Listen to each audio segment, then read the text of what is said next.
Chapter 8. A sense of disquiet pervaded Odyssean in his sleep. He felt as if some malevolent presence suddenly hovered over him, seeking his soul while he lay undefended. His uneasiness became so great that Odyssean started into waking. However, instead of some fiend such as had attacked the party, he looked up into Lilia's perfect face. The noblewoman knelt at his side. "Are you ill, my love?" she whispered. How long have you been there?" "I just returned. You look so peaceful I did not wish to disturb you. I apologize if I did." Odyssean frowned. Now that he was awake, the disquiet magnified, only it seemed to have something more to do with their surroundings. "Lilia," he muttered, "go and join the others by the fire. Go, right now." "Why?" Her eyes widened. "What is the matter? Just do it!" Rising swiftly, Odyssean all but pushed the blonde woman toward the center of the camp. As he did, he saw to his dismay that only Mindeln was present. "Where's Achilleos?" he demanded of his brother. "Where's Sari?" "Well, Achilleos has gone hunting." Mindeln glanced about. "I believe Cerynthia should be nearby. She only went to gather a bit more wood." "I am sure that she will be back shortly," interjected Lilia, attempting to calm the Tom farther. "There is no cause for concern, Odyssean." But he felt otherwise. Something was close. Very close. There was a rustling sound from behind Mindeln. Startled, Odyssean's brother scurried toward the others. Cerynthia stepped into the campsite. Odyssean began to exhale, and then another dark-haired figure joined the trader's daughter. He was even taller than Odyssean and, while slimmer, clearly very fit. The newcomer wore a kindly expression, and his manner reminded Odyssean in some way of his father. But all that became moot as he realized just what garments the man wore. They were those of a cleric of the Temple of the Triune, a high-ranking cleric at that. "Odyssean," Cerynthia called, "I have a friend with me. His name is Malik, and he wants to help." Odyssean hid a frown.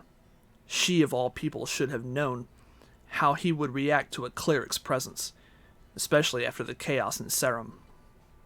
True, Cerynthia had always been something of a believer, but he had thought that behind her now. What was she thinking? "I have come to offer the protection of the Triune," Malik graciously added, spreading his gloved hands as if to show he carried no weapon. The flames of the campfire reflected brilliantly in his gaze, which fixed upon Odyssean with an almost magnetic pull.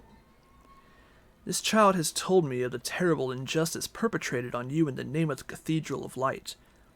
The Triune frowns on such monstrous behavior. We would keep you from threat from the Ancients of the Prophet." Despite everything that had happened to him, despite his deep abhorrence of Malik's ilk, Odyssean found himself half wanting to listen to the man.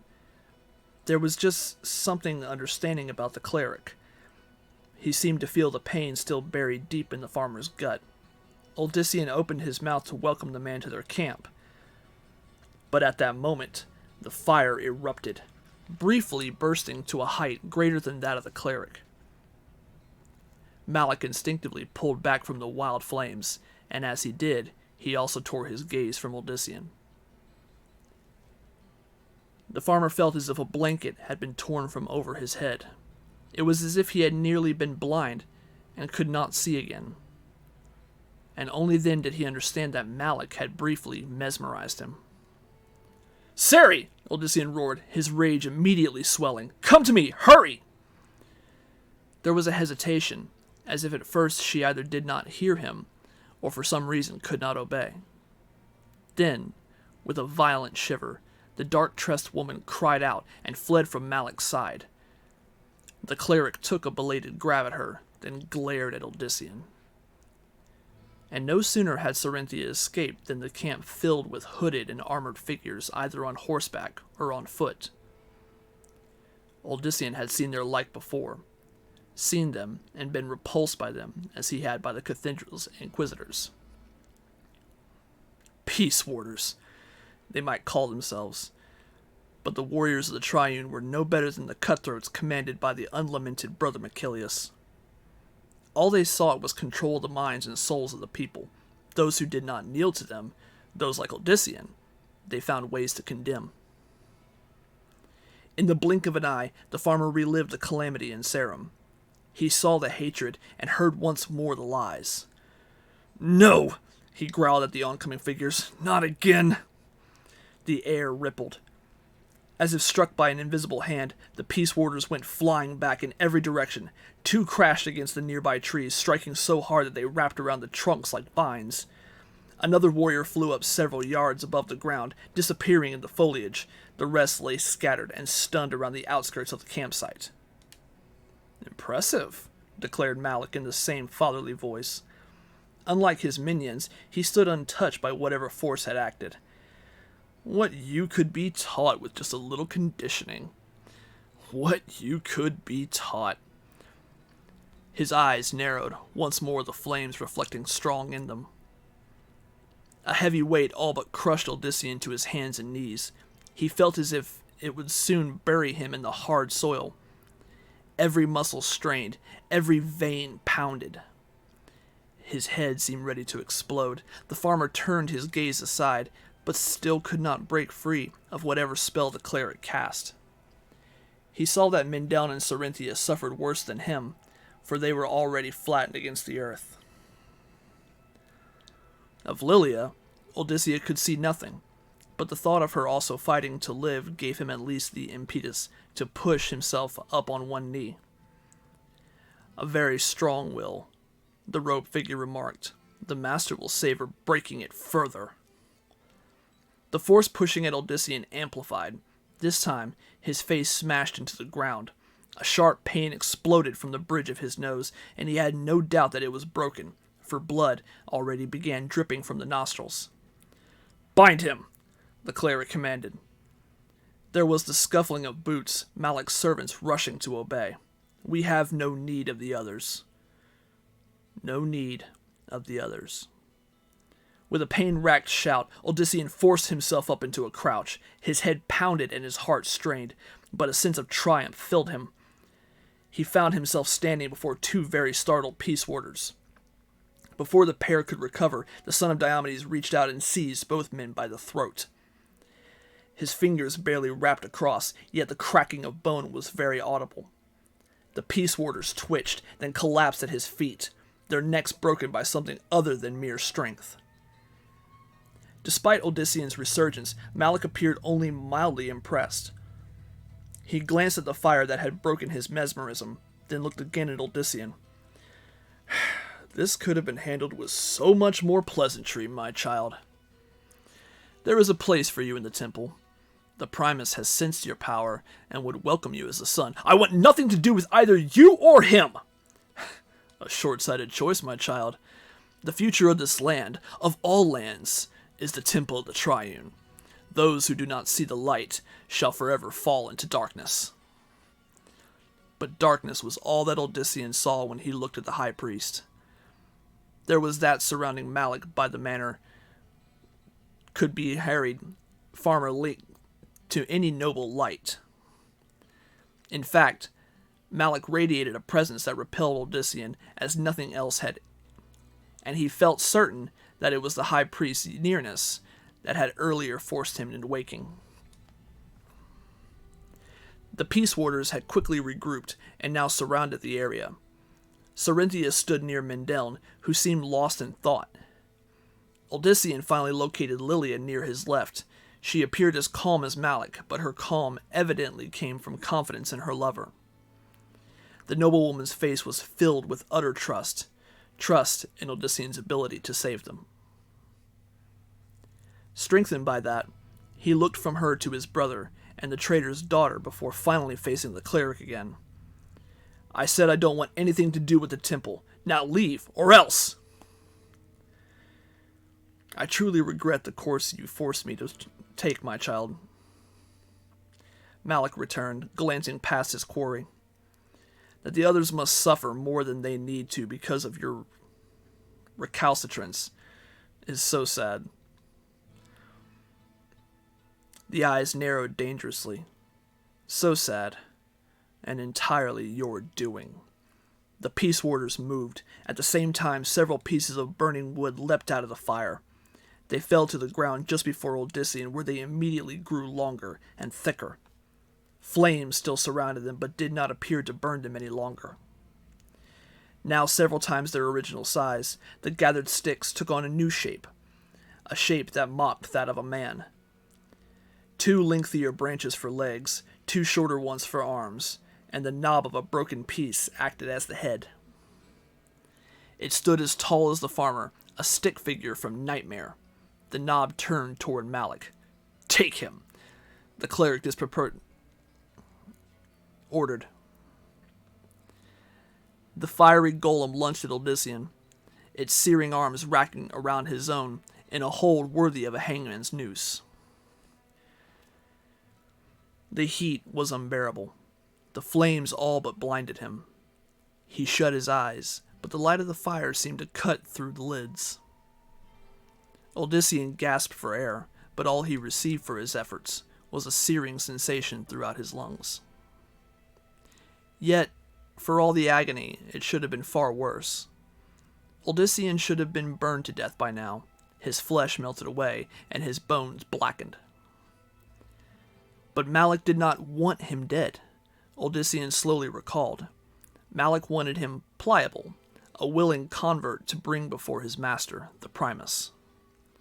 He might torture the farmer, might bring him to the edge of despair, but the high priest would not dare chance killing the one for whom he had been hunting.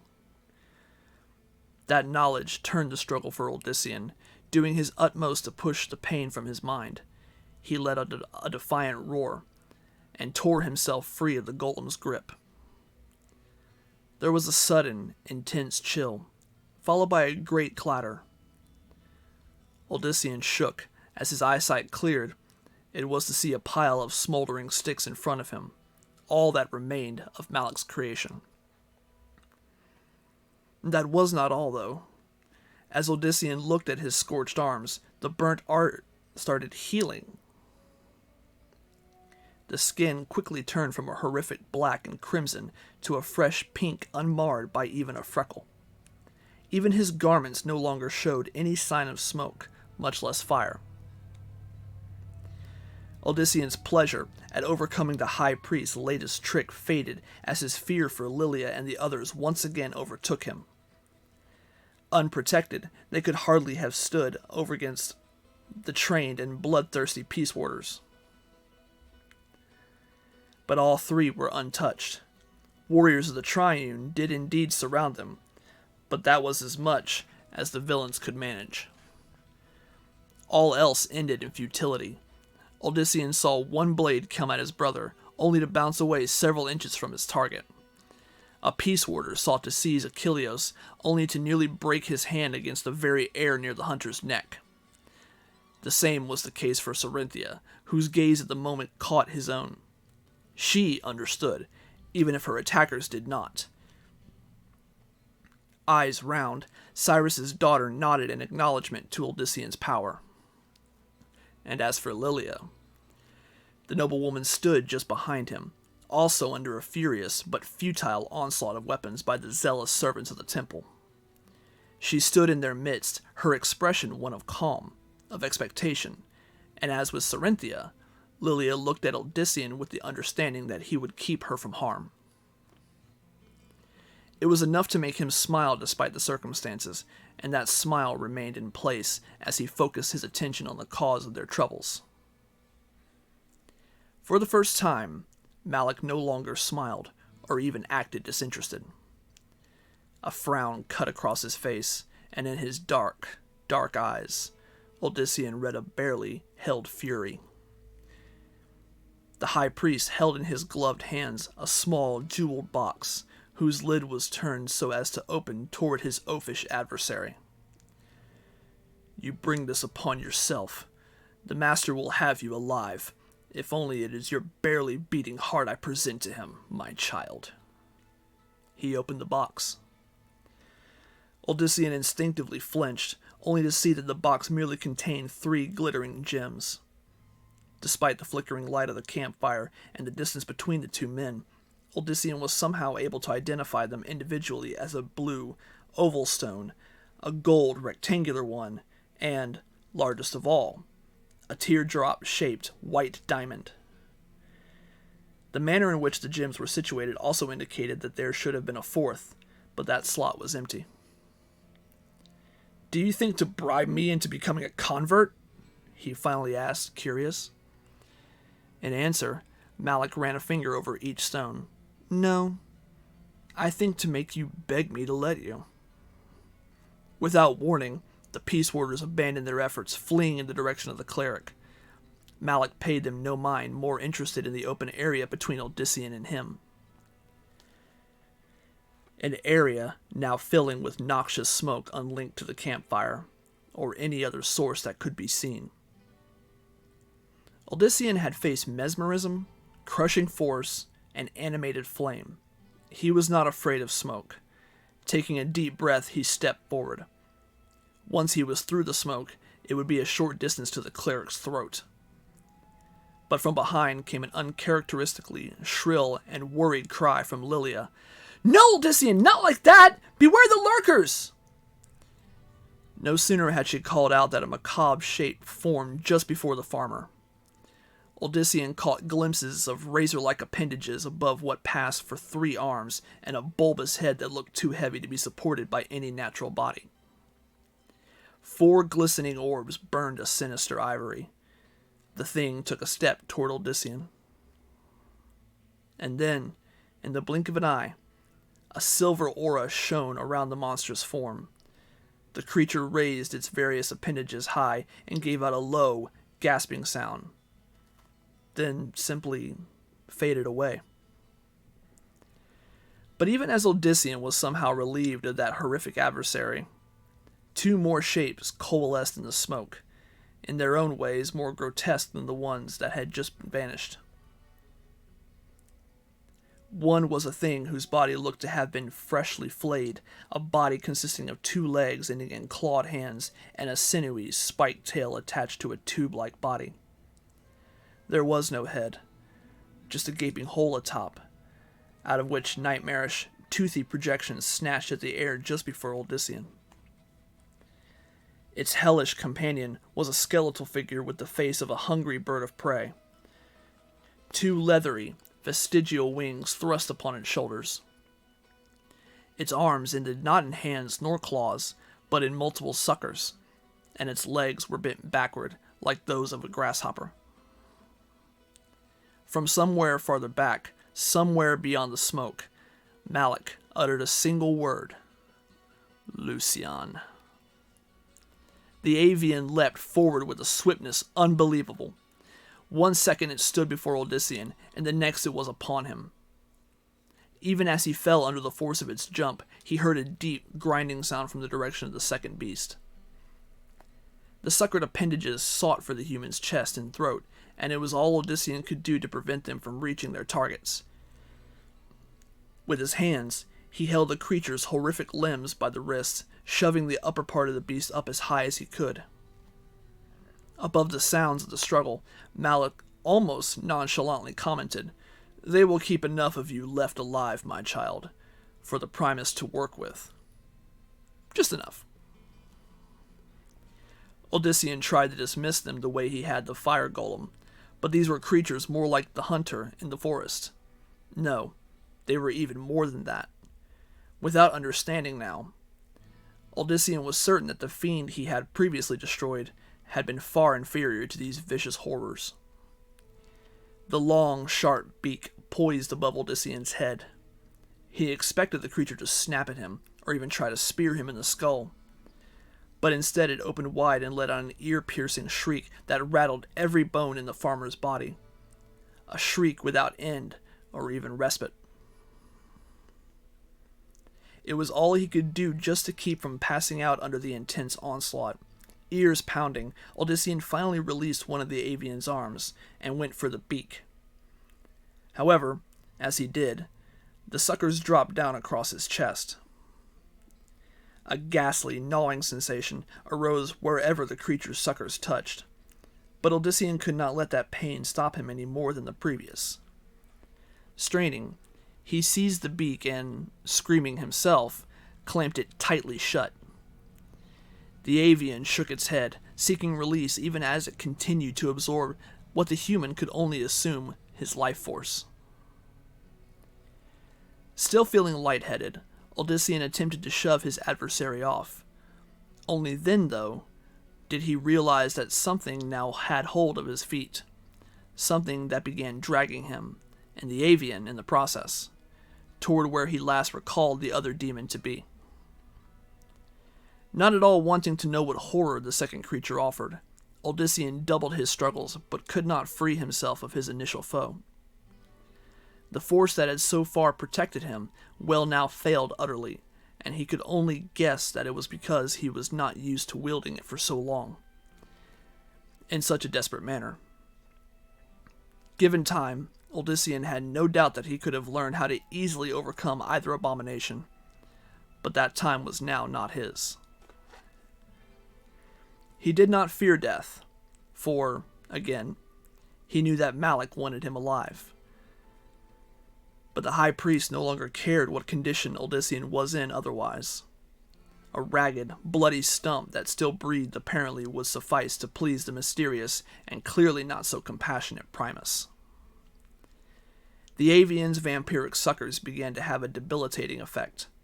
Odyssean feared what would happen to the others if he failed. Lilia's trusting face in particular burdened his memory. They would all be slaughtered, if they had not already been. He had no idea if any of the three were still protected, or, for that matter, what had happened to Achilleos, who had never returned from his hunt. It was likely that the archer had been the first to die, slain by the peace warders while in the woods. A numbness began to spread up from his feet, a chilling numbness that Odyssean knew was not the result of what the avian was doing. So, both demons had him now. Surely he was done for. Lilia, he murmured. Lil. His body suddenly shook, but not because of anything that his monstrous foes were doing. A tremendous, glorious strength filled the son of Diomedes. In an instant he felt not only refreshed, but more powerful than ever before. The combined might of the two creatures seemed so utterly insignificant now. It made Odyssean laugh that he had been so worried about being defeated by the likes of them. Invigorated, Odyssean tightened his grip on the first demon's beak. This time, though, he had no intention of merely trying to turn it to the side. One squeeze was all it took to crush the beak. The demon let out a garbled sound and sought to rip itself free. Dark green ichor filled from its shattered maw, dripping all over Odyssean. He ignored the burning caused by each rancid drop, eager to see what else he could do. The power surged through him like a roaring river, feeding him continuously. He felt his body swell. He was a giant in comparison to his foes, a titan, a god even. Malik frowned as, not for the first time, he sensed something amiss. First, there had been the nigh instantaneous attack by the fool just as the demons had first been materializing. Odyssean's destruction of the razor-light Perio, the most foul of the servants given into his service by the master, had stunned the high priest more than he had let on. He had not even sensed the farmer's power rise up, so immediate had been the results. But the other two demons had acted according to his desires, and had looked ready to make short work of the prey. Malik had kept his own heightened senses at their peak in order to make certain that the creatures did not get carried away, as demons were wont to do, and kill Odyssean. Indeed, the high priest had almost been so much a part of the struggle as if he had physically been involved. And that was why he, too, noticed the astounding and impossible surge of power abruptly coursing through what, a breath before, had been a flailing, lost buffoon. Notice that surge, and could not comprehend just how it had come about. It almost seemed to Malik as if it had been fed to Odyssean from another source. Tearing himself from the struggle, he glanced at the three other figures. The cleric immediately dismissed Cerynthia, who barely sensed the force growing within her, and the perplexed-looking fool next to the girl whom he had determined to be Odyssean's brother. There was something peculiar about the brother, but he was not the source. And then Malik looked at the only person left, the one he had taken at first to be the least of interest to him.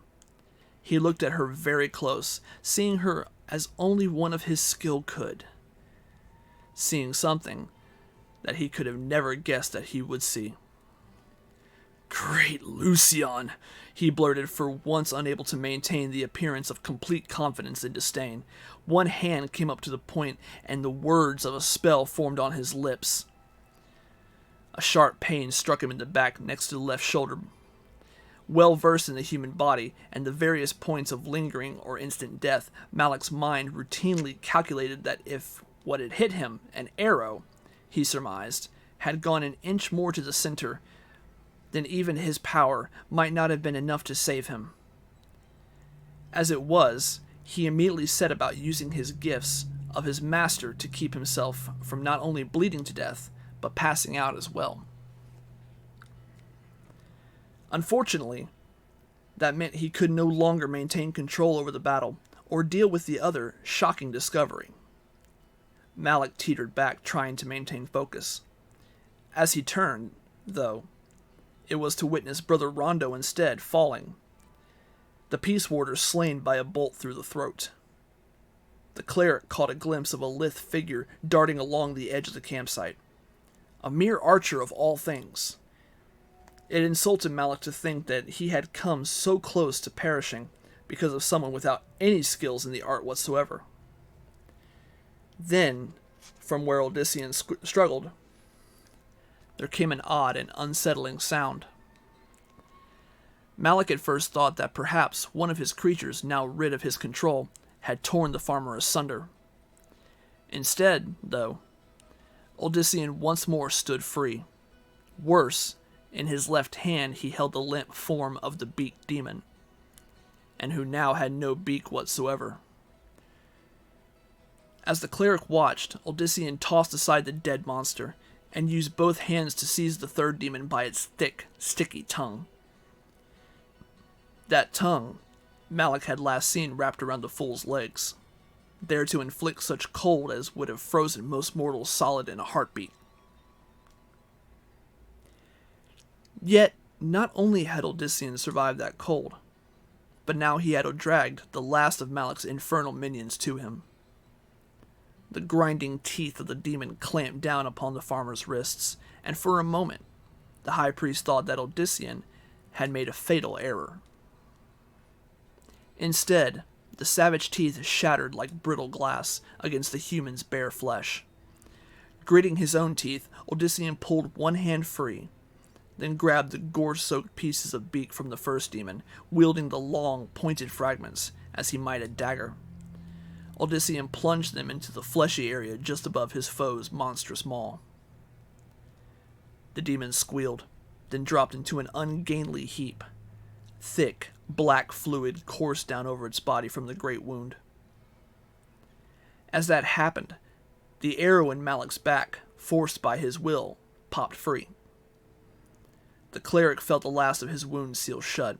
Some pain remained, but most of his weakness now came from the combination of his healing and his previous efforts to control the demons. This was not how it was meant to be, Malik thought as he watched the finish of his final demon. The Primus would be enraged with him. The high priest shuddered at what form that fury might take. He particularly recalled witnessing the form his master's anger had taken against one of the previous high priests of another order. There had not been left to dispose of afterward. But what should have been a simple task was not. Malik still could not say where things had gone awry, but he could not help feel that there had been a piece in that game that even the Primus had sensed, impossible as that should have been. Odyssean looked up at the cleric, and spreading across his sweat-soaked countenance was an expression that reminded Malik very much of the anger of which he had thought only the Primus capable. Unmindful of his minions, Malik quickly sought to protect himself. The force that struck him and his peace warders was 100 times greater than that which had earlier thrown the warriors. This time, bodies went flying as if shot from catapults, men screaming as they collided with tree trunks or tumbled through the woods. One peace warder struck so hard that the oak's trunk cracked and the tree crashed into its neighbors. Only Malik remained standing, if barely. He watched in disbelief as Odyssean grimly strode toward him. There was blood in the farmer's eyes, and the cleric knew that his would-be prey intended something far worse than anything unleashed so far. And knowing that, Malik did the wisest thing he could. The dust devil whirled to life just in front of Odyssean, swiftly raising up whatever loose fragments of dirt and debris it could. The makeshift storm filled Odyssean's face, momentarily blinding him. The cleric concentrated. Odyssean swatted away the thick cloud, angry at himself for having not expected something of the sort. Blinded, he prepared himself for the worst, certain that Malik had a second and far more insidious attack to follow. But the dust settled almost immediately, revealing in its aftermath no sign of the high priest. The son of Diomedes stood bewildered, awaiting some trick. Yet Malik did not suddenly appear and attack. Instead, slim hands took hold of him from behind, and Lilia's voice declared, "You have done it, Odyssean! You have saved us all from the cleric and his demons!" He surveyed the scene around them, seeing only the corpses of the peace warders and the 2 abominations. At least 3 of the former lay with bolts through them, a sign that Odyssean had not been entirely responsible for protecting the party. Achilleos even now stood at Cerinthia's side, giving comfort to the traitor's daughter. "Forgive her carelessness, my love," Lilia softly added. "She did not mean to endanger us." Odyssean wanted to go to Cerinthia and explain that he understood that Malik had seized control of her mind, but decided to leave the situation in the hands of the hunter. Achilleos would do everything he could to see to it that the distraught woman calmed down. "You were amazing," the noble woman continued, breathless. "Do you see now, my love? Do you see that nothing is beyond you, that nothing can prevent you from achieving what we dream?" He had seen everything, naturally, and was still awed himself by the abilities that he had displayed. A high cleric of the Triune had set spellwork, men, and monster against him, and had failed. What more could anyone fearing his existence do? Surely nothing. But they would try, and the others, especially Lilia, would have to depend upon him until they, too, learned to fully awaken the force within them. "Let them come," he muttered without realizing it. "Let him come," Odyssean added, thinking of Malik. Lilia came around to his side, her eyes glowing in the light of the campfire. "Odyssean, did you hear what the cleric said? Did you hear the name?" "Name?" He tried to recall but failed. "What name?" Her lips drew close. "Lucian," he said. "The cleric called out the name Lucian to the demons." She turned her gaze to Mindel, who was just approaching. Odyssean's brother started. You heard, did you not?" Mindel visibly paused to regroup his thoughts, then nodded. "Yes, I heard that name from him." "I did, Odyssean." Lucian, the same name that the first demon had called out before perishing. Now Malik had used it too. Was there some connection between the temple and the Lucian? Between the Primus and this master of demons? Odyssean felt an intense uneasiness creep through him at the thought. Demons at the back and call of the temple. What did it mean? And who, then, was the Primus, whose name might also be Lucian?